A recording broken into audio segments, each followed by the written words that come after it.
Doctora Frangeli, otra vez juntos, muchísimas gracias. Gracias a ti por la invitación. Doctora, el hígado graso, ¿es realmente graso? ¿Es por el azúcar? ¿Es por esa cosita que parece grasa? ¿Qué es el hígado graso? Fíjate, el hígado graso es una condición metabólica atípica que normalmente se empieza a acumular en todo el parénquima hepático por procesos metabólicos errados. ¿Errados desde qué punto? Un acúmulo de carbohidratos, puede ser por un acúmulo inflamatorio, exceso de fármacos, exceso de alcohol. Inicialmente el hígado graso se acuñaba a un hígado alcohólico, ¿ok? Pero ya luego de muchos años y cuando se incorpora a la industria alimenticia, empezamos a tener alimentos tan procesados que se empezó a notar este tipo de patología en pacientes que no consumían alcohol y se dieron cuenta que los carbohidratos, que los fármacos y otros alimentos procesados podían generar el mismo efecto de grasa que el alcohol netamente. Entonces, este hígado graso ha sido diversificado en base a el proceso metabólico atípico que se empieza a acumular en un componente inflamatorio dentro del parénquima hepático. Entonces, Sí. las azúcares refinadas producen inflamación y esto hace una ruta metabólica atípica. Las grasas saturadas producen inflamación, genera la misma ruta metabólica inflamatoria. ¿Qué es lo que hace el hígado? En una medida de tratar de protegerse, transforma todas esas sustancias que identifica como tóxicas en grasas, en ácidos grasos, y los deposita para utilizarlos posteriormente como una fuente de energía. Pero resulta que por lo general las personas que tienen esta patología, esta condición, son personas que no tienden a hacer mucha actividad física y nunca se utiliza esa fuente de energía, por decirlo de alguna manera, y se empieza a almacenar. Ya llega un punto que se almacena de tal manera que causa una inflamación dentro de las células hepáticas y condiciona el metabolismo de otras de las funciones del hígado. Ahora, cuando nos escriben, ponen, por ejemplo, tengo hígado graso. ¿Qué grasa debo dejar de comer? Pero siento como que no le toman importancia, o como que, bueno, tengo hígado graso y ya. Pero o sea, ¿puede ser grave tener hígado graso? Sí, fíjate que el tipo de grasa que tienes que dejar de comer son las grasas que vienen de origen vegetales, ¿ok? ¿En qué sentido? Los aceites de girasol, los aceites de canola, aceites que vienen de granos que no son metabolizados tan fácil por el hígado. Y que tampoco son aceites, ¿no? Exacto.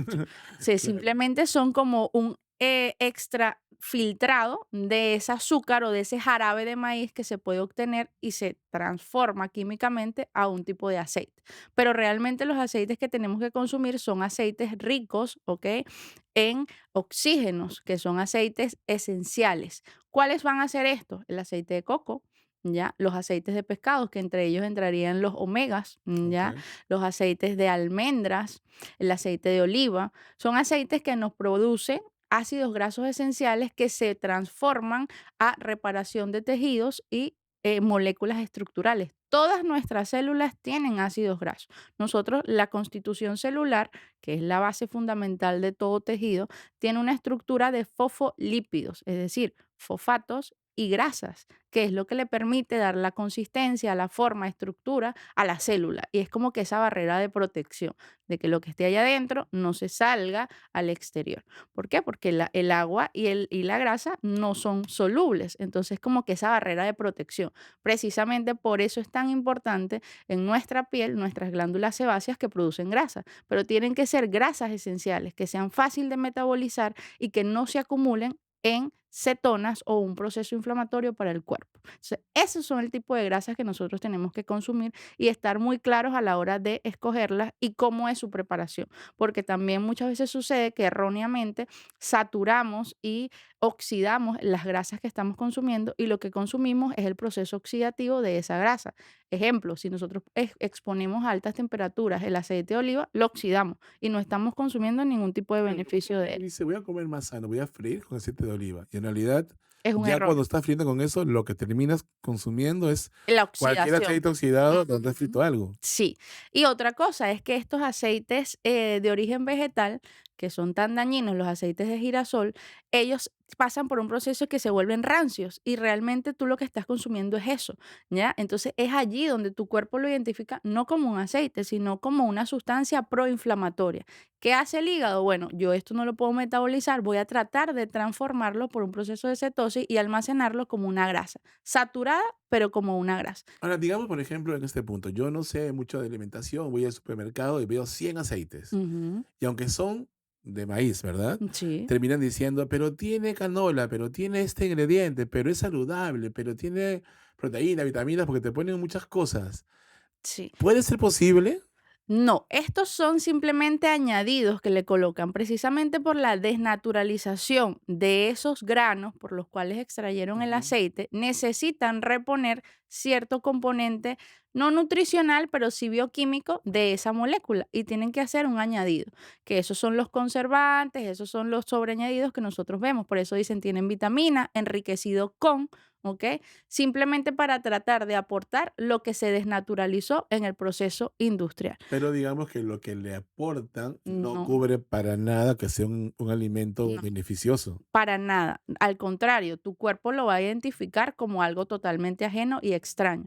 Precisamente por eso es que es tan difícil de digerir y sobre todo cuando lo expones a altas temperaturas que lo oxidas aún más, por eso se llaman grasas saturadas, sobrecarga, sobresatura la molécula de ese ácido graso al momento de ingerirla y aún más cuando estás haciendo un proceso de cocción de un alimento que tampoco tiene un valor nutricio y lo que estás haciendo es oxidando ese alimento también. Ejemplo, nosotros llegamos y agarramos algún tipo de carbohidrato, una tortilla, pan, y lo pasamos a freír con estos aceites. ¿Qué estamos haciendo? Oxidas el carbohidrato, haces que el carbohidrato entre a un estado metabólico de oxidación, más la oxidación de la grasa que te estás Ujú. consumiendo.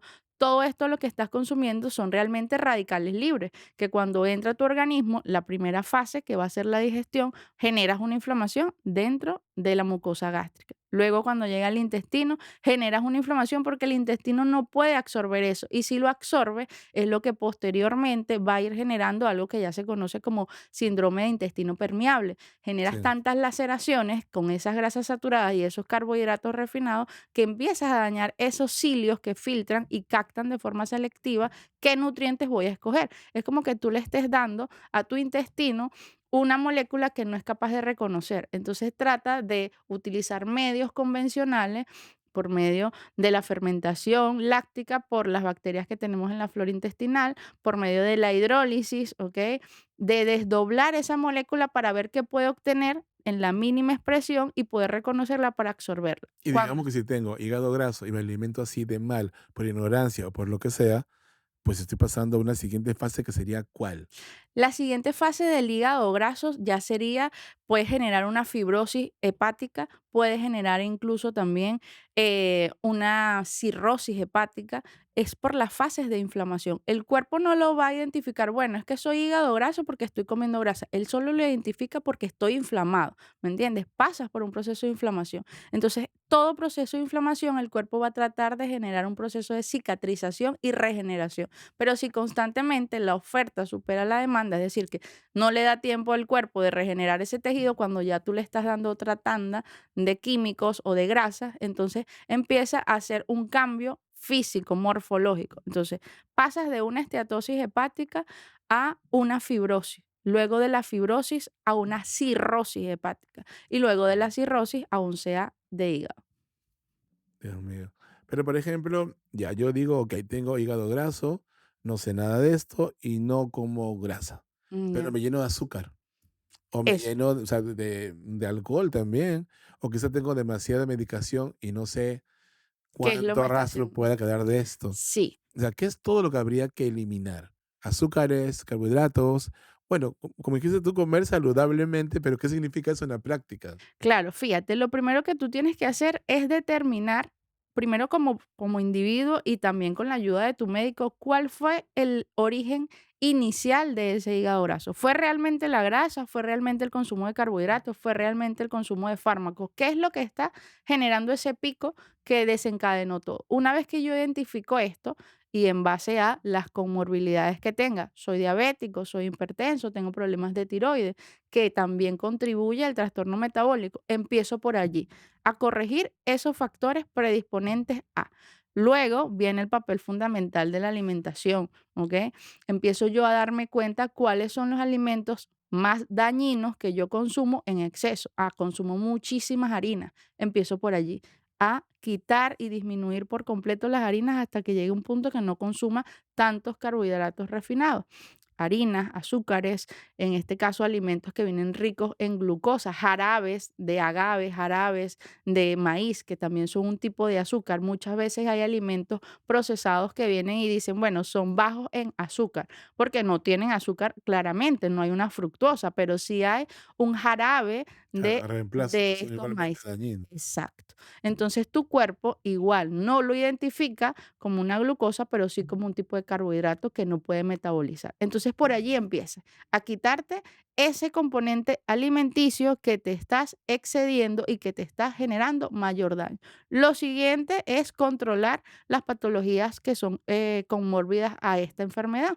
Es decir, si tengo niveles elevados de glucosa, lo corrijo. Si tengo cifras tensionales elevadas, las corrijo. Si tengo una desproporción hormonal en cuanto a mis tiroides, la tengo que corregir, bien sea hiper o bien sea hipo, ¿ok? Y aparte, ir incorporando un proceso de demanda metabólica por medio de la actividad física. No necesariamente tienes que ser un deportista de alto rendimiento, pero sí puedes realizar actividad convencional que te ayude a equilibrar la ingesta de calorías con la eliminación de calorías para obtener energía. Por allí debes empezar y sin duda alguna tratar de aportarle a tu cuerpo moléculas que sean antioxidantes para ayudar al tejido hepático a regenerarse. El hígado es el único órgano de nuestro cuerpo que se puede regenerar, pero tienes que ayudarlo y tienes que darle las herramientas para eso.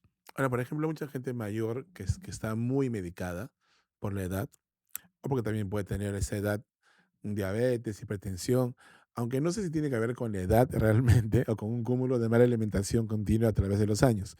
Pero han llegado a un punto en que tienen mucha medicación, una alimentación quizá no muy controlada, no muy sana, pueden tener diabetes, hipertensión y tienen hígado graso también. En este caso, que tienen medicación y tienen una enfermedad como estas, ¿qué alimentación pueden tener? Fíjate, en este caso, lo que tú tienes que tratar de es llevar una alimentación equilibrada en antioxidantes, es decir, vegetales. ¿Por qué? Porque no te puedes quitar el fármaco de forma inmediata porque tienes unas patologías allí añadidas. Entonces, si dices, bueno, el hígado graso lo está contribuyendo, la cantidad de fármacos que estoy consumiendo no lo puedo eliminar de forma brusca. ¿Qué es lo que tengo que hacer? Controlar las patologías por las cuales yo tomo esos medicamentos. Entonces, ¿qué tendría que comer? Tendría que tratar de incorporar muchos oligoelementos a mis alimentos, es decir, alimentos ricos en folatos, alimentos ricos en fitoquímicos, alimentos ricos en omegas. ¿Qué son cuáles?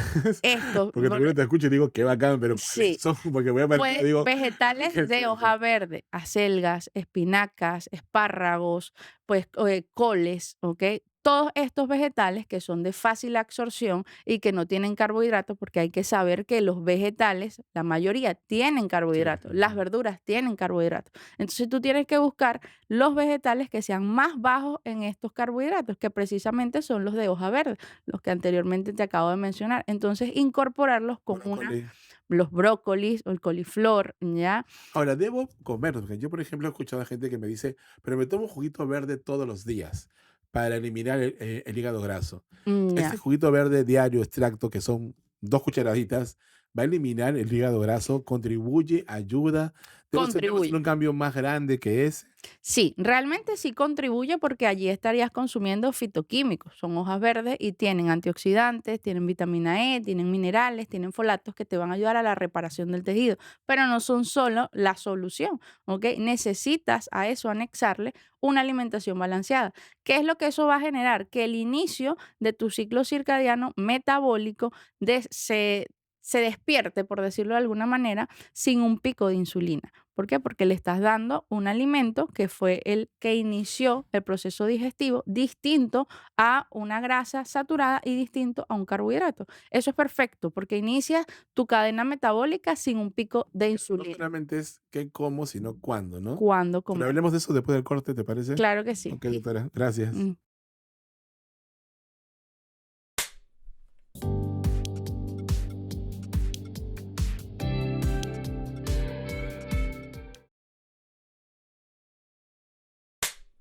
Doctora, entonces es tan importante lo que como, como el momento en que lo hago, cada cuánto como. Estamos hablando de desinflamarnos. Sí, realmente la base de todo este proceso es la desinflamación. ¿Por qué? Porque estos ácidos grasos precisamente en su proceso de cetosis producen radicales libres y producen la activación de una cascada inflamatoria. Incluso en nuestro tejido graso hay unas células de defensas proinflamatorias que son nuestros leucocitos y linfocitos, pero que dentro del tejido graso se llaman células espumosas, ¿ok? Esto tiene un desenlace fisiológico y bioquímico, pero realmente, ¿qué es lo que hacen esas células espumosas? Tratar de comer el tejido graso porque lo identifican como un cuerpo extraño, porque son grasas saturadas, que me están causando daño. Entonces trato de comerme ese tejido. ¿Qué sucede? Al momento que la célula fagocita, que es el proceso en que se come, por decirlo de alguna manera, esta célula o esta molécula grasa oxidada, se desdobla totalmente su naturaleza y se convierte en una célula espumosa porque se le empiezan a formar como que burbujitas, por eso se llaman así, de eh, componentes de hidrógeno, hidrogeniones se llaman estos, ¿ok? Son respuestas químicas que ocurren en nuestro tejido, pero va a terminar en inflamación. ¿Qué es lo que nosotros tenemos que detener? La llegada de estas células de defensa al tejido graso para que no desencadenen la respuesta inflamatoria, porque a la larga esta respuesta inflamatoria se va a empezar a localizar en la mayoría de los tejidos. De allí es donde deriva que si yo vengo de un hígado graso, puedo ser propenso a tener hipertensión arterial, empiezo a ser propenso a tener un hipotiroidismo, que es el más común. Por lo general, el hipotiroidismo de Hashimoto es precisamente una patología autoinmune donde se desencadena o se desnaturaliza la señalización molecular de tu sistema de defensa e identifica la tiroides como un cuerpo extraño. Lo empiezo a atacar e inhibo el funcionamiento normal de la producción de hormona tiroidea por parte de la glándula. Entonces, todo esto se desencadena por una respuesta inmune atípica, que puede ser causada precisamente por un trastorno endocrino metabólico como el hígado graso. Entonces, por ejemplo, el hipotiroidismo puede ser causado por un hígado graso que sigue ahí y que no hemos sanado. Exacto. O viceversa, el hipotiroidismo llevarte Llevarte a al un hígado hígado graso. graso. Exacto. Y cuando sucede así, si yo corrijo el hígado graso, ¿corrijo el hipertiroidismo? Corrige el hipotiroidismo, sí. Claro que sí. ¿Por qué? Porque el hipotiroidismo no es más que la disminución de la funcionabilidad de la glándula al responder a la demanda de producción de la hormona tiroidea, ¿ok? Y precisamente la hormona tiroidea a nivel metabólico, en todos estos procesos de glucólisis, en los procesos de lipólisis, ¿ok? Participa y le llega hasta cierto punto en la señalización molecular al hígado y le manda órdenes al hígado también en estos procesos. Pero si el hígado no es capaz de responder, ella lo puede identificar como que no se está llevando a cabo el proceso. Claro, no, es que de verdad eres súper clara y eso de verdad lo agradezco porque muchos doctores no son así, lamentablemente. Y te medican para hígado graso, después te medican para hipotiroidismo, pero no te dicen, oye, no, cambia tu alimentación, tienes que hacer esto para poder corregir Sí. y sanar, que es lo que todos queremos de alguna manera, ¿verdad? Y calidad de vida, más que todo también eso, porque hay muchas personas que lastimosamente padecen patologías que quizás no tienen la cura por completo, se pueden compensar. Ejemplos, tú tienes un problema de una insuficiencia cardíaca o tuviste un evento coronario precisamente por esa grasa que se acumuló a nivel de las arterias y ya tienes esa lesión en tu corazón, pues ya eso es irreversible. Pero sí puedes darle calidad de vida al paciente y puedes evitar la progresión de esa enfermedad. Y eso es lo que hay que explicarle al paciente, precisamente cuáles son las herramientas con las que yo puedo lograr eso y cuáles son los mecanismos que tiene mi cuerpo para enfrentarse a eso. Entonces, el paciente tiene que saberlo para poder entender qué es lo que está pasando en su cuerpo, porque muchas veces las personas se desorientan y dicen, bueno, es que no sé qué hacer, no sé qué comer ya, ya no sé qué médico acudir, no sé si seguir tomando mi pastilla para la presión o si me quito la pastilla del hipotiroidismo o si solamente me quedo con la dieta o hacerlo de forma Sí, no, y simultánea. también antes te decían, bueno, no te automediques. Y uno decía, es que tal persona usa tal pastilla, me contaron qué tal.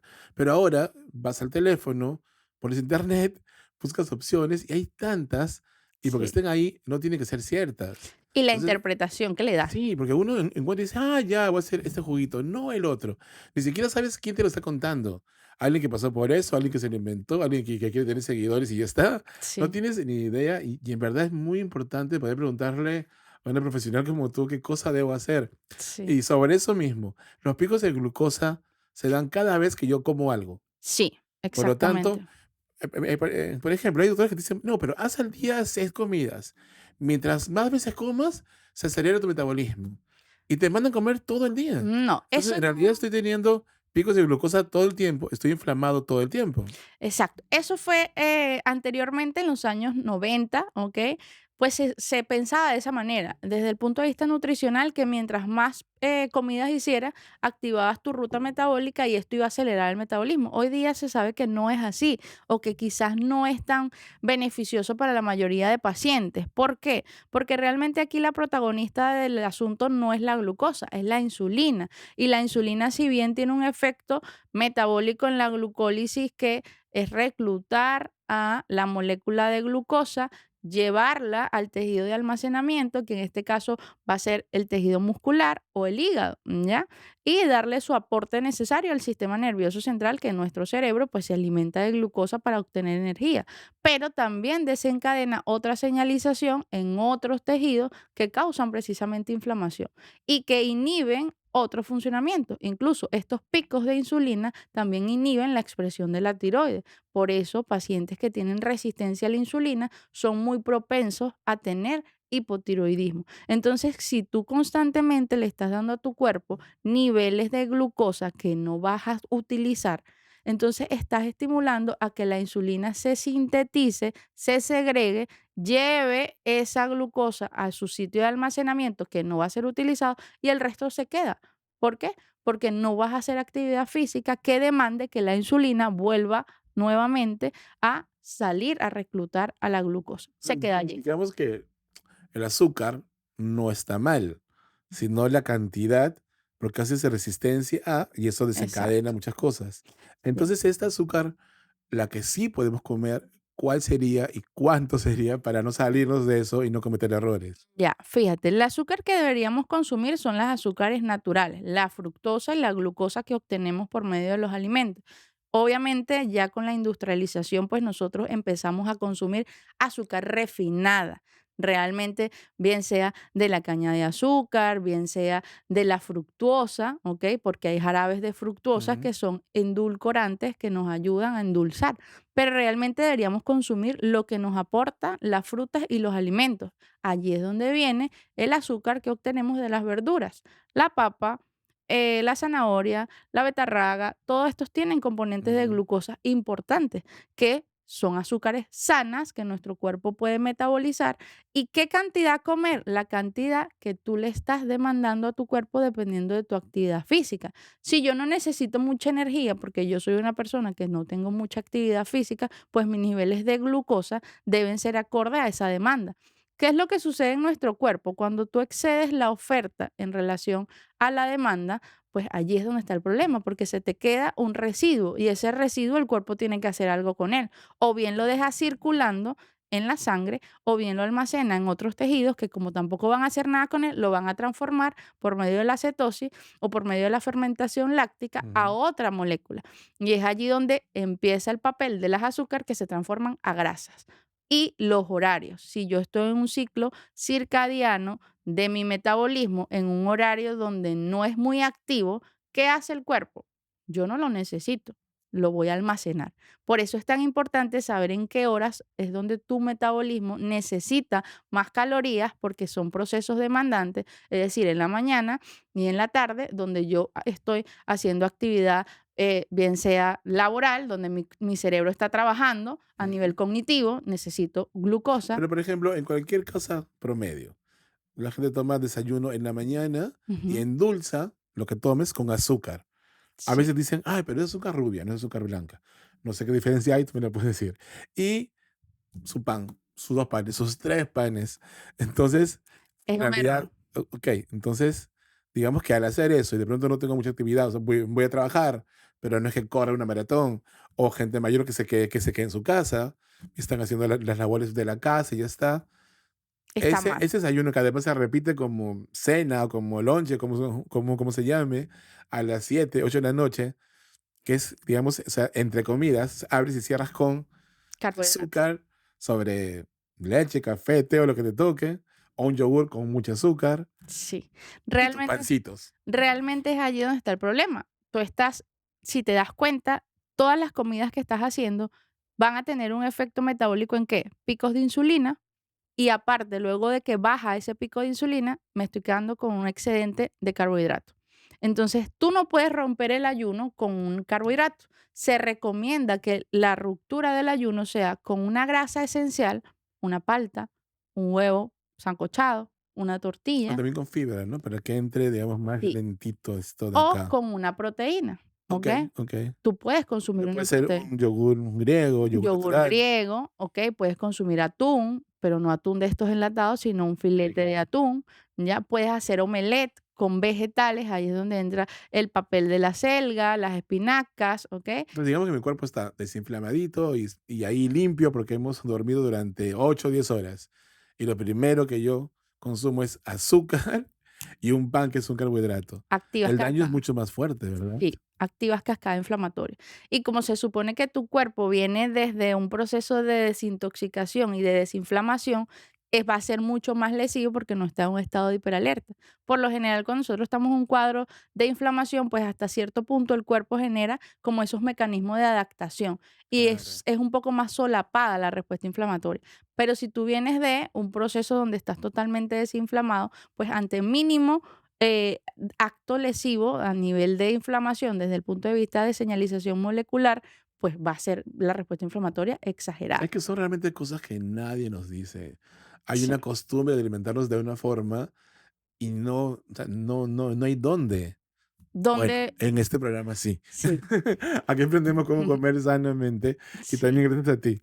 Así que claro, te quiero comprometer para un programa más, por favor, para claro hablar de que sí. enfermedades metabólicas. Claro que sí, nosotros siempre estamos dispuestos a pues colaborar Sí, sí, sí. precisamente con, no tanto enseñar, sino como que impartir esa información, porque precisamente el problema está en que las personas desconocen muchas veces realmente todo este mundo de la nutrición y de lo que sucede en nuestro cuerpo en base a En realidad somos lo que lo que comemos comemos. realmente. Gracias, gracias Gracias doctora. a ti.